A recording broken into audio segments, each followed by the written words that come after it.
Hello, what's up guys, it's Will with DFS Army, back with another video. Going to be going over the NFL Prize Picks Week 8 slate for Sunday, October 29th. Going to be giving you guys 5 plays for this video. We do have a few touchdown props, which they are going to be volatile, but the odds do look pretty good. The matchups I do like, so going to stick with the numbers, of course. So the first one, going to be Austin Eckler, more than 0.5 touchdowns. The Chargers are taking on the Bears at home. The Chargers are big time favorites here, 9.5. And that is due to the Bears gonna have to be playing without Justin Fields, their starting quarterback, and the Chargers. Eckler, he can get it done through the ground and through the air. The Bears so far this year against running backs, they've allowed 4 rushing touchdowns and allowed 4 receiving touchdowns. Eckler, he's one of the better pass catchers in the NFL. He's going to line up outside, and if they do play with a lead, then of course it's going to be giving him more carries. They will mix in the other running backs on the team, but in terms of the game getting to that point, if it's going to be a blowout, then Eckler probably already did some damage. So Eckler, this is a very strong play actually. If we look at the odds here for some of these plays. So, well, first the Chargers, they are implied to score 27.5 points, and then the touchdowns is at a 3.5 under, pretty juice, so we'll give them 3 touchdowns. And with 3 touchdowns, Eckler, his chances of getting one are going to be pretty solid. They are missing Mike Williams, of course, for the year, and in particular here for Eckler, his odds on DK are minus 245. This is very juiced, so I wouldn't say like, oh, it's minus 245 prop, just take a bunch of it, max it out or anything. But it's definitely my favorite play for this video, so really like this one. On to the second play. You can take either one of these, but they're both Raheem Mostert props. So Mostert, 0.5 more touchdowns, or you could take more than 49.5 rushing yards. Either one, again, touchdown props, they're going to be volatile because just it's how touchdowns happen. You can have a guy who we see get a lot of work and then they somehow don't have any touchdowns, and then you see someone who maybe only gets a few opportunities but converts all of them. So that's the worry. But the good thing with this Dolphins situation is that we saw Jeff Wilson return last week, and that's supposed to cut into all the Dolphins running backs' work.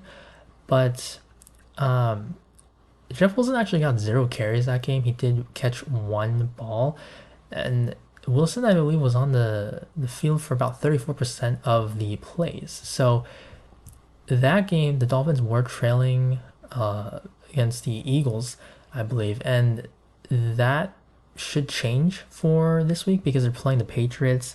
The Dolphins are going to also be home favorites at 9.5 points, so that's a run game script as well.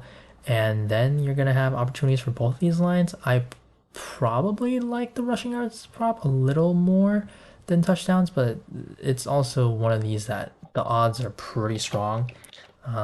Mostert, his odds minus 180 on DraftKings.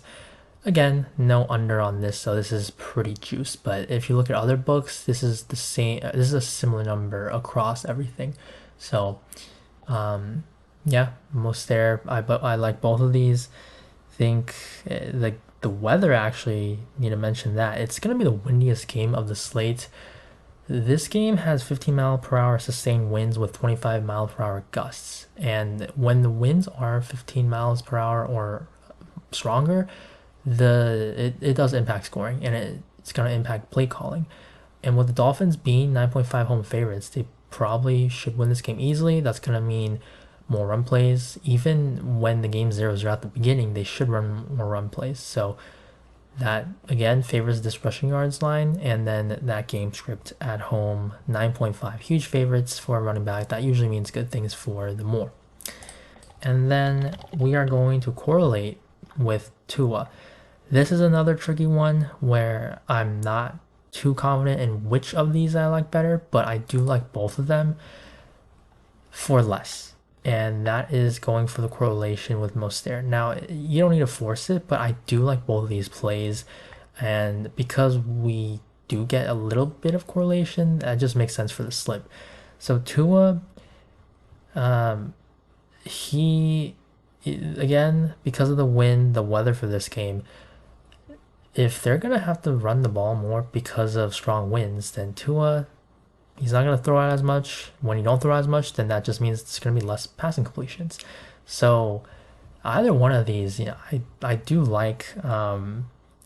There's an argument that you can say one of these is better than the other. It would be that, well, sure, they're going to throw it less, but because of the wind, they will design more shorter routes so they can have a higher chance of making the completion. But I would say I'd probably just split it. Like if you're playing multiple slips, just have an even amount of units on both of these plays. And remember, you don't need to force the correlation though. The next play is going to be Christian Kirk. Receptions more than 4.5. And the Jaguars are going to be without Zay Jones once again for this week. And that has elevated Christian Kirk's role.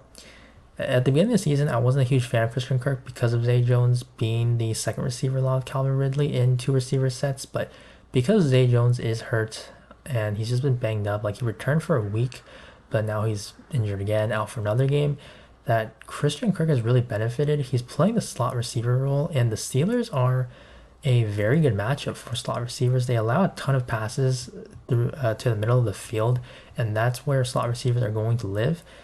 That also means Evan Ingram probably should have a good game, but that's going to be a tough spot for Calvin Ridley because he just doesn't catch the ball in the middle of the field. He's an outside receiver, and he's kind of had some down games recently and probably going to struggle. We could see kind of a case of them forcing it, but the matchup just suits Kirk. Kirk currently, he is a minus 130 on DraftKings for more than 4.5 receptions. And it's just a matchup. You look at the Steelers, how they defend, where Kirk plays, it just fits. So more on the 4.5 for him. And then, so the last play, again, it is going to be a touchdown prop. And that's just what I was referring to in the beginning of the video. There's a ton of these combo props, but I think this one I like the best right now. Mark Andrews plus Zay Jones more than 0.5. These Ravens are also going to be implied for 27.5 points, and they are going to be at a 3.5 with the under favored for touchdowns. So if you give these Ravens 3 touchdowns, they do like to run the ball a lot, but you have to think that not all 3 are going to come from the ground. If they do score exactly 3, the Cardinals, we already knew that they were going to be bad coming into this year, but they really aren't giving it up to receivers. So Zay Flowers, this is a very good spot for him. Individually, he is a plus 135. Now, again, this is DraftKings odds, so juice, you should probably not take it as plus 135. But Mark Andrews is a plus 120. So, you do the little math there. This is a pretty strong prop because some of these other ones, like, they're 2 guys for plus 200 odds. Now, you could take the under on those, of course. But for this video, gonna be giving this one.